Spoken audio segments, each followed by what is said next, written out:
Hi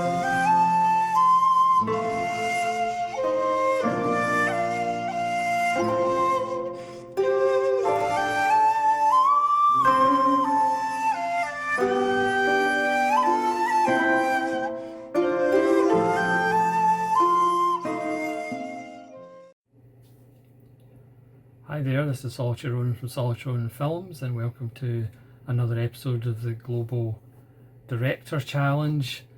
Today we're in Korea, or South Korea, obviously, which doesn't have a huge cinematic heritage, but certainly over the last 30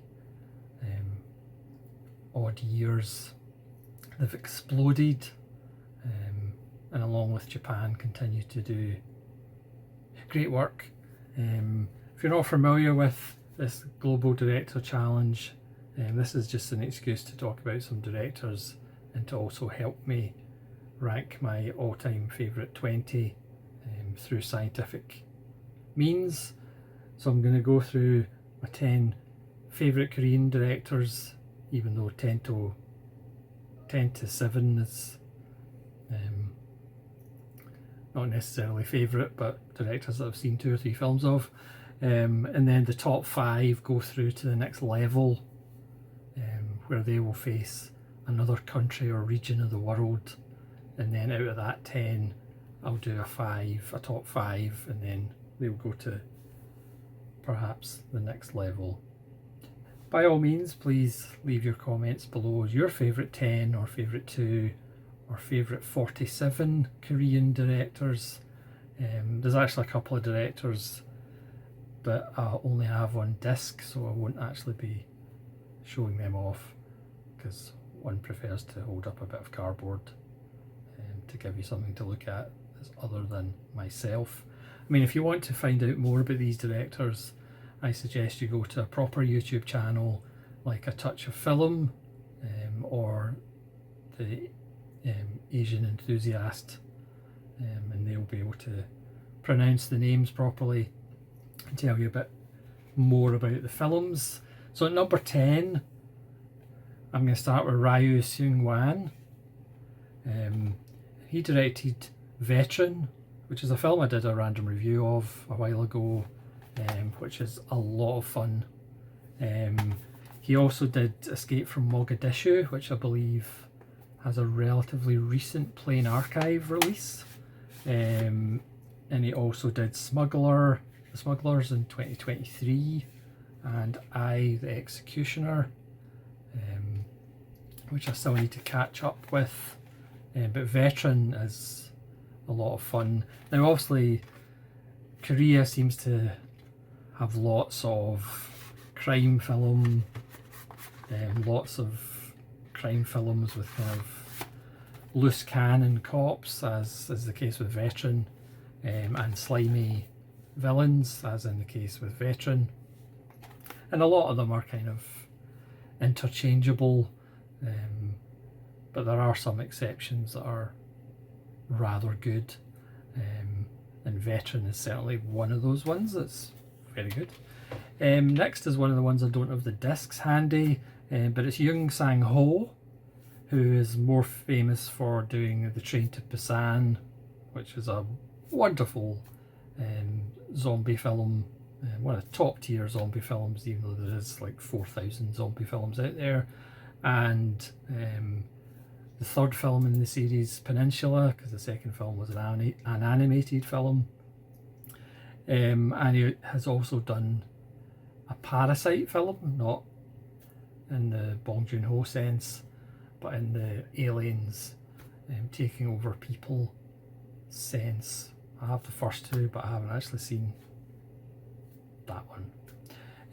Next is Park Hoon-young at number 8, who did New World with Choi Min-sik, which is again a wonderful crime film about an undercover cop who is undercover in a very shady business.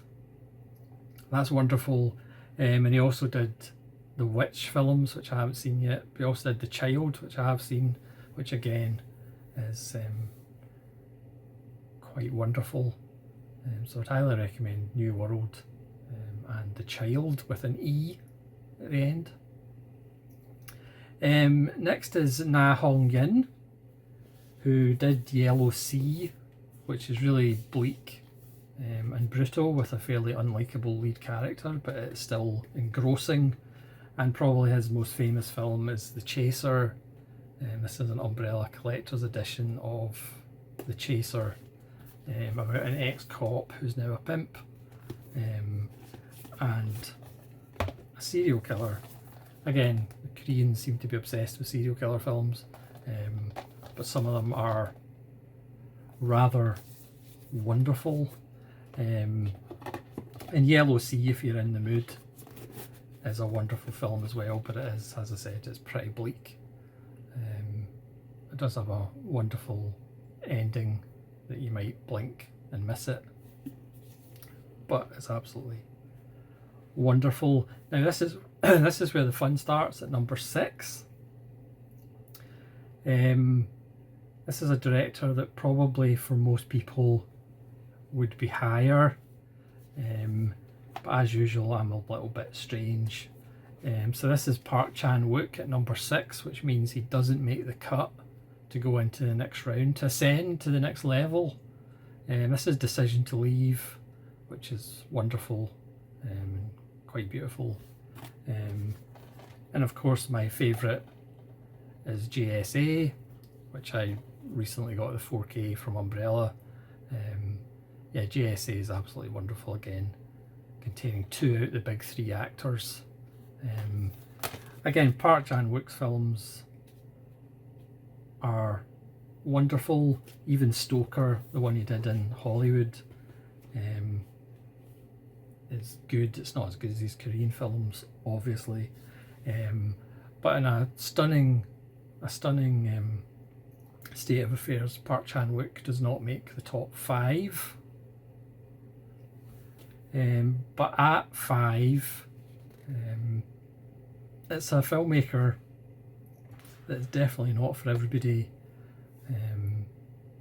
He might not even be for me sometimes.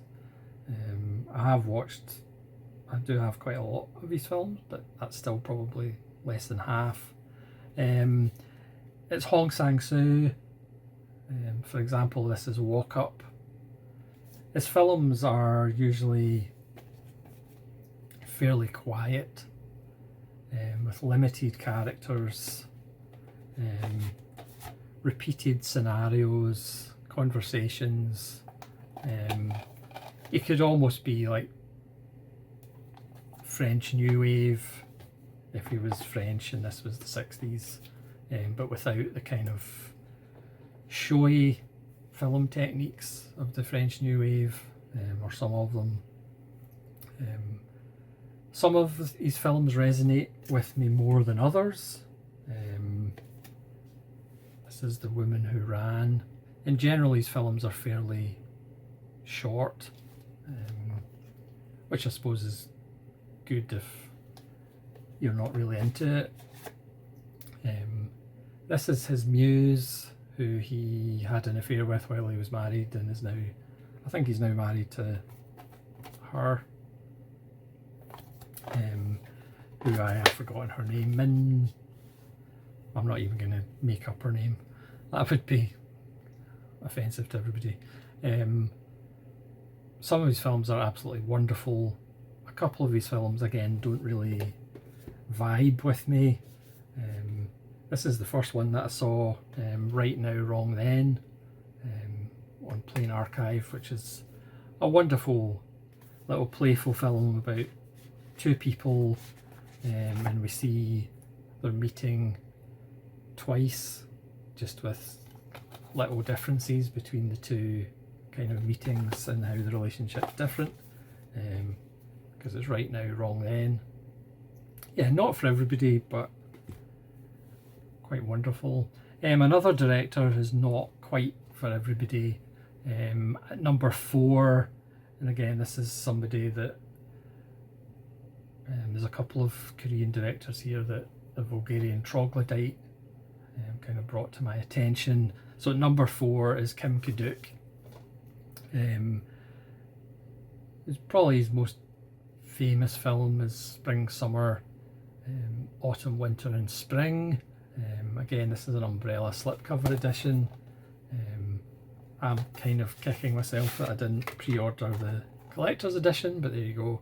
This is just a beautiful poetic film. This little temple that sits in the middle of a lake. Kim Ki-duk films, again, can be brutal. He does tell the truth. It's funny because Korean cinema, you know, Korea seems to be quite a lovely country with lovely people, but a lot of Korean cinema is quite brutal and bleak. Maybe that's why I like it so much. But this one's special. You know, there's no kind of gangstery stuff and crime stuff in here. This is just kind of very beautiful. And then I picked up this 13 film box set. So I've still got some to watch. I know the Vulgarian Troglodyte's favourite's probably 3 Iron, which again is very good. But he did The Isle, which I've also got in Nova Media. Address Unknown, which I've still to see. Bad Guy I've still to see. Bin Yip I've still to see. The Bow, or The Bow, I really loved. Paeta I've still to see. Moebius or Mobius even I've still to see. Red Family I've still to see. One on One I've still to see. The Coast Guard's very good. The Net's very good. And Human Space Time and Human from 2018 I've still to see. So I've still got a bunch to watch, but every one of them that I've seen I've either liked or really liked. Also have Crocodile, his debut, which is kind of, you can kind of see the seed of what Ki-duk becomes at his best. At number 3, one of the big ones, Bong Joon-ho, probably the most famous Korean director, just because he's worked with American actors now. Barking Dogs Never Bite, his debut, is absolutely wonderful. Memories of Murder, of course, is wonderful. I've got the 4K as well. The Host is lots of fun. Mother, I think, is really underrated. Snowpiercer, that was his first with English language. Parasite, obviously, is quite famous, and this also has the black and white version of Parasite. And Okja is wonderful as well. I've got the Criterion of that. This is a really lovely Artificial Eye box set, which I'm not going to completely take out because everything will fall out. But Bong Joon-ho, I guess you could say, you know, he's kind of mainstream now, but he just makes really good films, and I don't think he should apologise for that. At number 2, the second director that kind of Vulgarian Troglodyte kind of introduced me to, used to be a novelist, so he hasn't actually made that many films, but his films are wonderful, but very much like Kim Ki-duk, very much like Hong Sang-soo, not for everybody, and that's Lee Chang-dong. This is an Umbrella Entertainment box set. This has Peppermint Candy, Oasis and Poetry. I also have Secret Sunshine, which is on Criterion, which I'd highly recommend as well. His first film, Green, I was going to say Green River, but it's not Green River, is it? This is my favourite, Poetry, about an old woman who's taking classes in poetry, but she's also struggling with Alzheimer's. It should be said, if you want a happy-go-lucky time, Lee Chang-dong films are probably not going to give it to you. He likes to make his characters suffer, and boy do they generally suffer. Oasis, I might be talking out of turn, but I think this is Vulgarian Troglodyte's favourite. Again, this one is not an easy watch either, about two people with their own issues. There's a lovely book as well with the man himself. So yes, he came to filmmaking late, but his films are rather wonderful. And this is Peppermint Candy, about a suicide in reverse. But again, if you're wanting happy-go-lucky, kind of easygoing, heartwarming films, well, you're on the wrong channel for a start. But Lee Chang-dong's probably not the filmmaker for you, but he is quite brilliant. And finally, there's only maybe one left. Again, he'll be way higher than everybody else's list. He's always kind of seen as the weakest out of kind of Bong Joon-ho and Park Chan-wook as far as the kind of Korean filmmakers that got really big in the West, but he's actually my favourite. Yes, he's flawed, but for some reason I just love his films a little bit more than the other two. And that's Kim Ji-woon, The Good, the Bad and the Weird. Technically he did make a Schwarzenegger film which isn't very good, The Last Stand, but he went straight back to Korea and hasn't been back to Hollywood since. Yeah, The Good, the Bad and the Weird, which is obviously a riff on The Good, the Bad and Ugly. Again with Song Kang-ho, Lee Byung-young. It's a lot of fun. Is it perfect? No. But it is a lot of fun. This is the Arrow 4K set, which looks wonderful. And of course, he does have two very famous films, A Bittersweet Life, which I always bang on about, and I Saw the Devil. Again, if you're wanting a happy-go-lucky film, then I Saw the Devil's probably not it. Yes, you could say, well, he's a genre director, but my taste seems to be less avant-garde than other people's. But that's my top 10 Korean directors. I will admit, from 7 to 10, that's kind of a toss-up of directors that I like the films of, but I haven't really seen that many, to be fair. But I have to go with the format of 10. I made it up, so I've got to stick to it. But all these films are well worth seeing.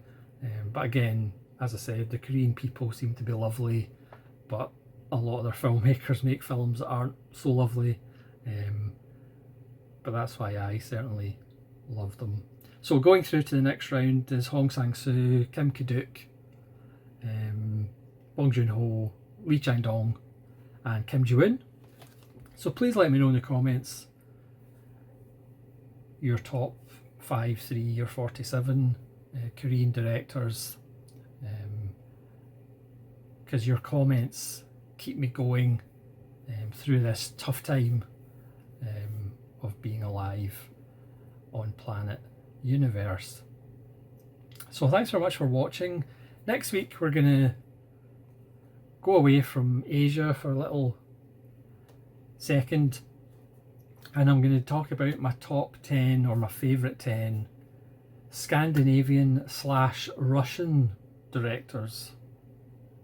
You know, they're quite close to each other, so 10 Scandinavian / Russian directors. See what you can come up for that list. Put your thinking caps on, and we'll see. Maybe it'll be 10 Russian directors or 10 Scandinavian directors, or who knows, a mix of both. It's probably going to be a mix of both, to be fair, because I don't have enough Scandinavian directors and I don't have enough Russian directors. So I am the weaver, and I've put them together for Scandinavia / Russia. So thanks so much for watching. I hope you enjoyed that, and I hope you're looking forward to Scandinavia and Russia. Lots of very cold directors who always wear a scarf and hat.